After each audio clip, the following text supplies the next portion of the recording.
ഇന്ന് കുറച്ച് ഫ്രഷ് ആയിട്ടുള്ള ചീര കിട്ടിയിട്ടുണ്ടായിനെ. ചീരനെ കണ്ടപ്പോൾ നിങ്ങൾക്ക് കുറച്ച് ഫ്രഷ്നെസ് കുറഞ്ഞിട്ട് തോന്നുന്നുണ്ടാവും. അത് മൂപ്പരാൾ ഫാം തൊട്ടിട്ട് റൂം വരെ കാറിൽ സഞ്ചരിച്ചപ്പോൾ കുറച്ച് ക്ഷീണം പിടിച്ചതാണ്. അത് കുറച്ച് വാടിയെന്നേ ഉള്ളൂ, അതിൻ്റെ ഫ്രഷ്നെസ് ഒന്നും പോയിട്ടില്ല. അപ്പോൾ ഇതാ ചീര കൊണ്ടുവന്നതിന് ശേഷം നമ്മൾ നല്ലോണം അതിൽ കാടോ പൊടിയോ ഇല കേടായതൊക്കെ ഉണ്ടോ നോക്കിയതിന് ശേഷം ഇത് കഴുകാതെ നല്ലോണം അരിഞ്ഞിടുക. ഇങ്ങനെ കുനുകുനാ അരിഞ്ഞിടുക. എന്നിട്ട് അതിന് ശേഷം അരിഞ്ഞിട്ട ശേഷമാണ് നമ്മൾ കഴുകുന്നത്. കഴുകിയിട്ട് നല്ലൊരു സ്ട്രെയിനറിൽ ഇട്ട് വെക്കുക. അപ്പോഴത്തേക്ക് ആ വെള്ളമൊക്കെ പോകും. ആ വെള്ളം പോകുന്ന സമയം കൊണ്ടിട്ട് നമുക്ക് എന്ത് ചെയ്യുക, ഒരു മിക്സിൻ്റെ ജാർ എടുത്തിട്ട് കുറച്ച് തേങ്ങയും പച്ചമുളകും മഞ്ഞൾപ്പൊടിയും ഉപ്പും കൂടെ ഇട്ടിട്ട് ഒന്ന് ക്രഷ് ചെയ്തെടുക്കുക. എന്നിട്ട് ഒരു മൺചട്ടിയിലൊക്കെ ഉണ്ടാക്കുമ്പോൾ വേറൊരു ടേസ്റ്റ് അല്ലേ. അപ്പോൾ നമുക്ക് അങ്ങനെ നോക്കി വെക്കുന്നത്.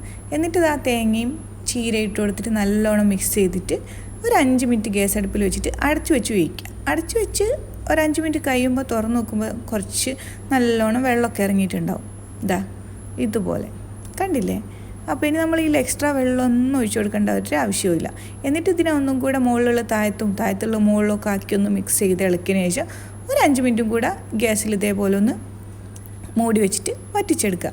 അപ്പോൾ ഈ ഉപ്പേരി ഇങ്ങനെ തന്നെ കഴിക്കാൻ അടിപൊളിയാണ്. സ്വാദിഷ്ടമായ ഉപ്പേരി നമുക്ക് ഇങ്ങനെ കഴിക്കാം. അതല്ല കുറച്ചും കൂടെ ടേസ്റ്റ് കൂട്ടണം എന്നുണ്ടെങ്കിൽ കുറച്ച് പച്ച വെളിച്ചെണ്ണയും കുറച്ച് കറിവേപ്പിലയും ആ ചൂടോടെ തന്നെ അതിൻ്റെ മുകളിലിട്ട് കൊടുത്തിട്ട് അടച്ചു വെക്കുക. എന്നിട്ടെന്താ ചോറെടുക്കുക, ചോറിൻ്റെ കൂടെ വിളമ്പുക, അത് കഴിക്കുക. അപ്പോൾ എല്ലാവരും ലൈക്ക് ആക്കാനും ഫോളോ ആക്കാനും ഷെയർ ആക്കാനും മറക്കല്ലേ. അപ്പോൾ പിന്നെ വരാം. Bye bye.